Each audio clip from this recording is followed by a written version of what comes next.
بسم الله الرحمن الرحيم. الحمد لله الذي أنزل على عبده الكتاب ولم يجعل له عوجا قيما لينذر بأسا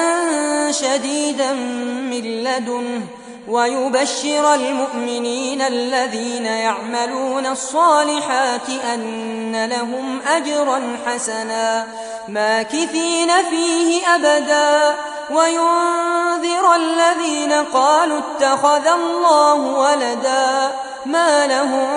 به من علم ولا لآبائهم كبرت كلمة تخرج من أفواههم إن يقولون إلا كذبا فلعلك باخع نفسك على آثارهم إن لم يؤمنوا بهذا الحديث أسفا إنا جعلنا ما على الأرض زينة لها لنبلوهم أيهم أحسن عملا وإنا لجاعلون ما عليها صعيدا جرزا أم حسبت أن أصحاب الكهف والرقيم كانوا من آياتنا عجبا إذ أوى الفتية إلى الكهف فقالوا ربنا آتنا من لدنك رحمة وهيئ لنا من أمرنا رشدا فضربنا على آذانهم في الكهف سنين عددا ثم بعثناهم لنعلم أي الحزبين أحصى لما لبثوا أمدا نحن نقص عليك نبأهم بالحق إنهم فتية آمنوا بربهم وزدناهم هدى وربطنا على قلوبهم إذ قاموا فقالوا ربنا رب السماوات والأرض لن ندعو من دونه إلها لقد قلنا إذا شططا هؤلاء قومنا اتخذوا من دونه آلهة لولا يأتون عليهم بسلطان بين فمن أظلم ممن افترى على الله كذبا وإذ اعتزلتموهم وما يعبدون إلا الله فأووا إلى الكهف ينشر لكم ربكم من رحمته ويهيئ لكم من أمركم مرفقا وترى الشمس إذا طلعت تزاور عن كهفهم ذات اليمين وإذا غربت تقرضهم ذات الشمال وهم في فجوة منه ذلك من آيات الله من يهد الله فهو المهتد ومن يضلل فلن تجد له وليا مرشدا وتحسبهم أيقاظا وهم رقود ونقلبهم ذات اليمين وذات الشمال وكلبهم باسط ذراعيه بالوصيد لو اطلعت عليهم لوليت منهم فرارا ولملئت منهم رعبا وكذلك بعثناهم ليتساءلوا بينهم قال قائل منهم كم لبثتم قالوا لبثنا يوما أو بعض يوم قالوا ربكم أعلم بما لبثتم فابعثوا أحدكم بورقكم هذه إلى المدينة فلينظر أيها أزكى طعاما فليأتكم برزق منه وليتلطف ولا يشعرن بكم أحدا إنهم إن يظهروا عليكم يرجموكم أو يعيدوكم في ملتهم ولن تفلحوا إذًا أبدا. وكذلك أعثرنا عليهم ليعلموا أن وعد الله حق وأن الساعة لا ريب فيها إذ يتنازعون بينهم أمرهم فقالوا ابنوا عليهم بنيانا ربهم أعلم بهم قال الذين غلبوا على أمرهم لنتخذن عليهم مسجدا سيقولون ثلاثة رابعهم كلبهم ويقولون خمسة سادسهم كلبهم رجما بالغيب ويقولون سبعة وثامنهم كلبهم قل ربي أعلم بعدتهم ما يعلمهم إلا قليل فلا تمار فيهم إلا مراء ظاهرا ولا تستفت فيهم منهم أحدا ولا تقولن لشيء إني فاعل ذلك غدا إلا أن يشاء الله واذكر ربك إذا نسيت وقل عسى أن يهديني ربي لأقرب من هذا رشدا ولبثوا في كهفهم 300 سنين وازدادوا 9 قل الله أعلم بما لبثوا له غيب السماوات والأرض أبصر به وأسمع ما لهم من دونه من ولي ولا يشرك في حكمه أحدا واتل ما أوحي إليك من كتاب ربك لا مبدل لكلماته ولن تجد من دونه ملتحدا واصبر نفسك مع الذين يدعون ربهم بالغداة والعشي يريدون وجهه ولا تعد عيناك عنهم تريد زينة الحياة الدنيا ولا تطع من أغفلنا قلبه عن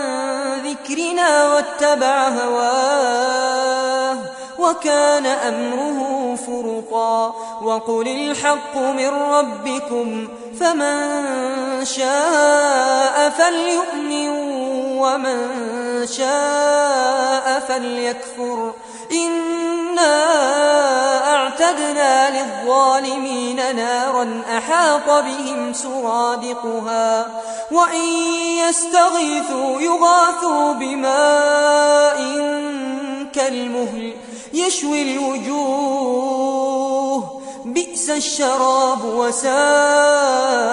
مرتفقا إن الذين آمنوا وعملوا الصالحات إنا لا نضيع أجر من أحسن عملا أولئك لهم جنات عدن تجري من تحتهم الأنهار يحلون فيها من أساور من ذهب ويلبسون ثيابا خضرا من سندس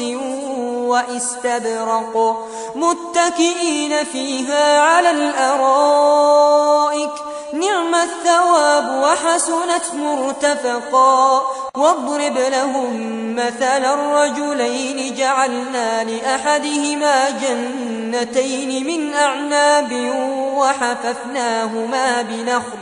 وجعلنا بينهما زرعا كلتا الجنتين آتت أكلها ولم تظلم منه شيئا وفجرنا خلالهما نهرا وكان له ثمر فقال لصاحبه وهو يحاوره أنا أكثر منك مالا وأعز نفرا ودخل جنته وهو ظالم لنفسه قال ما أظن أن تبيد هذه أبدا وما أظن الساعة قائمة ولئن رددت إلى ربي لأجدن خيرا منها منقلبا قال له صاحبه وهو يحاوره أكفرت بالذي خلقك من تراب ثم من نطفة ثم سواك رجلا لكن هو الله ربي ولا أشرك بربي أحدا ولولا إذ دخلت جنتك قلت ما شاء الله لا قوة إلا بالله إن ترني أنا أقل منك مالا وولدا فعسى ربي أن يؤتيني خيرا من جنتك ويرسل عليها حسبانا من السماء فتصبح صعيدا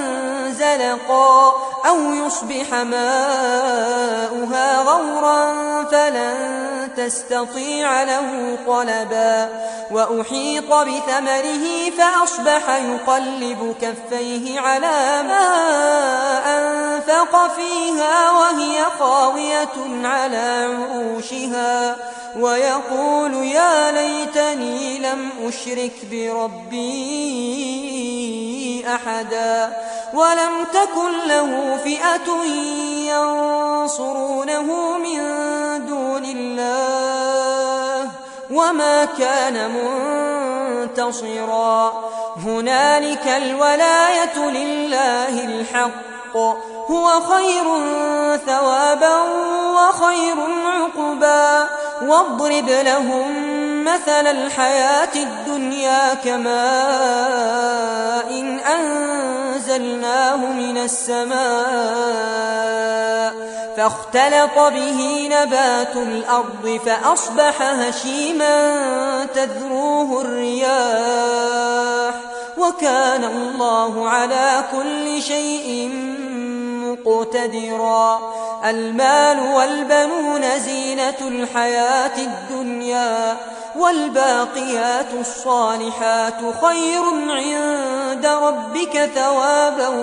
وخير أملا ويوم نسير الجبال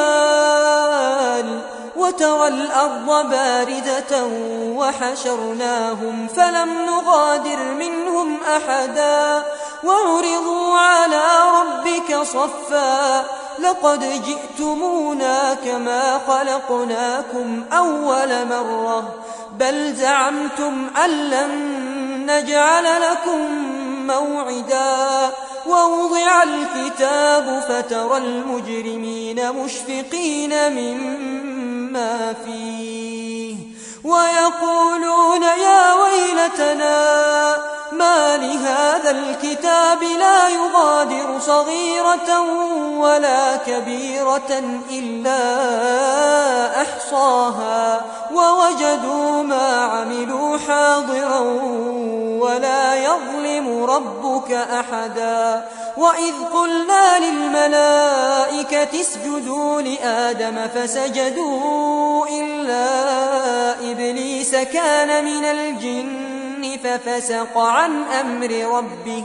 أفتتخذونه وذريته أولياء من دوني وهم لكم عدو بئس للظالمين بدلا ما أشهدتهم خلق السماوات والأرض ولا خلق أنفسهم وما كنت متخذ المضلين عضدا ويوم يقول نادوا شركائي الذين زعمتم فدعوهم فلم يستجيبوا لهم وجعلنا بينهم موبقا ورأى المجرمون النار فظنوا أنهم مواقعوها ولم يجدوا عنها مصرفا ولقد صرفنا في هذا القرآن للناس من كل مثل وكان الإنسان أكثر شيء جدلا وما منع الناس أن يؤمنوا إذ جاءهم الهدى ويستغفروا ربهم إلا أن تأتيهم سنة الأولين أو يأتيهم العذاب قبلا وما نرسل المرسلين إلا مبشرين ومنذرين ويجادل الذين كفروا بالباطل ليدحضوا به الحق واتخذوا آياتي وما أنذروا هزوا ومن أظلم ممن ذكر بآيات ربه فأعرض عنها ونسي ما قدمت يداه إنا جعلنا على قلوبهم أكنة أن يفقهوه وفي آذانهم وقرا وإن تدعهم إلى الهدى فلن يهتدوا إذن أبدا وربك الغفور ذو الرحمة لو يؤاخذهم بما كسبوا لعجل لهم العذاب بل لهم موعد لن يجدوا من دونه موئلا وتلك القرى أهلكناهم لما ظلموا وجعلنا لمهلكهم موعدا وإذ قال موسى لفتاه لا أبرح حتى أبلغ مجمع البحرين أو أمضي حقبا فلما بلغا مجمع بينهما نسيا حوتهما فاتخذ سبيله في البحر سربا فلما جاوزا قال لفتاه آتنا غداءنا لقد لقينا من سفرنا هذا نصبا قال أرأيت إذ أوينا إلى الصخرة فإني نسيت الحوت وما أنسانيه إلا الشيطان أن أذكره واتخذ سبيله في البحر عجبا قال ذلك ما كنا نبغ فارتدا على آثارهما قصصا فوجدا عبدا من عبادنا آتيناه رحمة من عندنا وعلمناه من لدنا علما قال له موسى هل أتبعك على أن تعلمني مما علمت رشدا قال إنك لن تستطيع معي صبرا وكيف تصبر على ما لم تحط به خبرا قال ستجدني إن شاء الله صابرا ولا أعصي لك أمرا قال فإن اتبعتني فلا تسألني عن شيء حتى أحدث لك منه ذكرا فانطلقا حتى إذا ركبا في السفينة خرقها قال أخرقتها لتغرق أهلها لقد جئت شيئا إمرا قال ألم أقل إنك لن تستطيع معي صبرا قال لا تؤاخذني بما نسيت ولا ترهقني من أمري عسرا فانطلقا حتى إذا لقيا غلاما فقتله قال أقتلت نفسا زكية بغير نفس لقد جئت شيئا نكرا قال ألم أقل لك إنك لن تستطيع معي صبرا قال إن سألتك عن شيء بعدها فلا تصاحبني قد بلغت من لدني عذرا فانطلقا حتى إذا أتيا أهل قرية استطعما أهلها فأبوا أن يضيفوهما فوجدا فيها جدارا يريد أن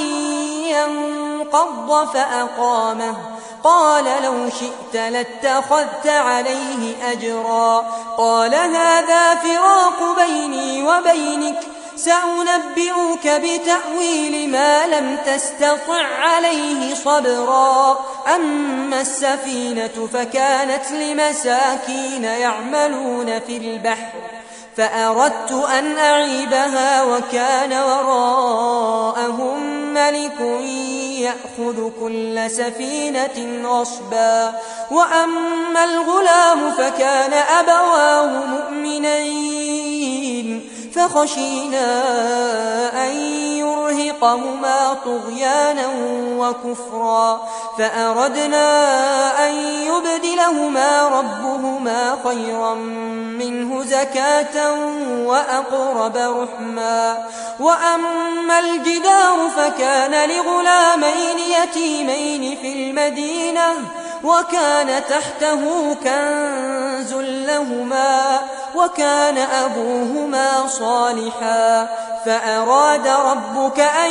يبلغا أشدهما ويستخرجا كنزهما رحمة من ربك وما فعلته عن أمري ذلك تأويل ما لم تسطع عليه صبرا ويسألونك عن ذي القرنين قل سأتلو عليكم منه ذكرا إنا مكنا له في الأرض وآتيناه من كل شيء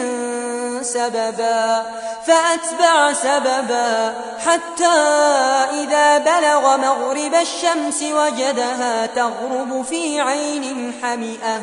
ووجد عندها قوما قلنا يا ذا القرنين إما أن تعذب وإما أن تتخذ فيهم حسنا قال أما من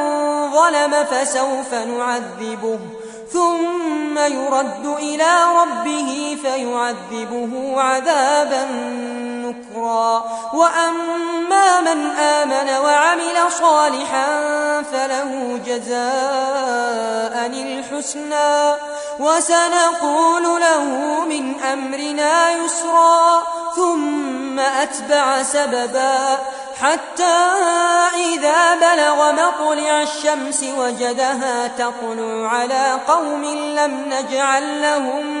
من دونها سترا كذلك وقد أحطنا بما لديه خبرا ثم أتبع سببا حتى إذا بلغ بين السدين وجد من دونهما قوما لا يكادون يفقهون قولا قالوا يا ذا القرنين إن يأجوج ومأجوج مفسدون في الأرض فهل نجعل لك خرجا على أن تجعل بيننا وبينهم سدا قال ما مكني فيه ربي خير فأعينوني بقوة أجعل بينكم وبينهم ردما آتوني زبر الحديد حتى إذا ساوى بين الصدفين قال انفخوا حتى إذا جعله نارا قال آتوني أفرغ عليه قطرا فما استطاعوا أن يظهروه وما استطاعوا له نقبا قال هذا رحمة من ربي فإذا جاء وعد ربي جعله دكا وكان وعد ربي حقا وتركنا بعضهم يومئذ يموج في بعض ونفخ في الصور فجمعناهم جمعا وعرضنا جهنم جهنم يومئذ للكافرين عرضا الذين كانت أعينهم في غطاء عن ذكري وكانوا لا يستطيعون سمعا أفحسب الذين كفروا أن يتخذوا عبادي من دوني أولياء إنا أعتدنا جهنم للكافرين نزلا قل هل ننبئكم بالأخسرين أعمالا الذين ضل سعيهم في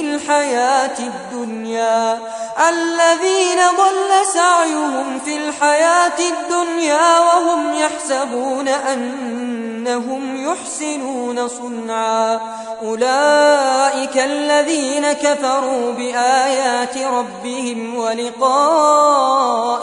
فحبطت أعمالهم فلا نقيم لهم يوم القيامة وزنا ذلك جزاؤهم جهنم بما كفروا واتخذوا آياتي ورسلي هزوا إن الذين آمنوا وعملوا الصالحات كانت لهم جنات الفردوس نزلا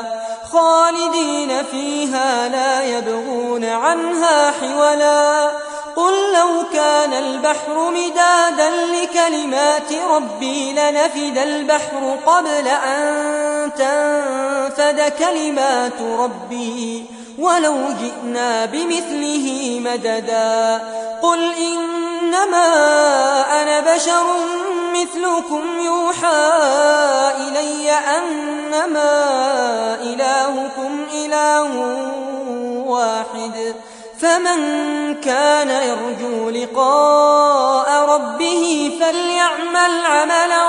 صالحا ولا يشرك بعبادة ربه أحدا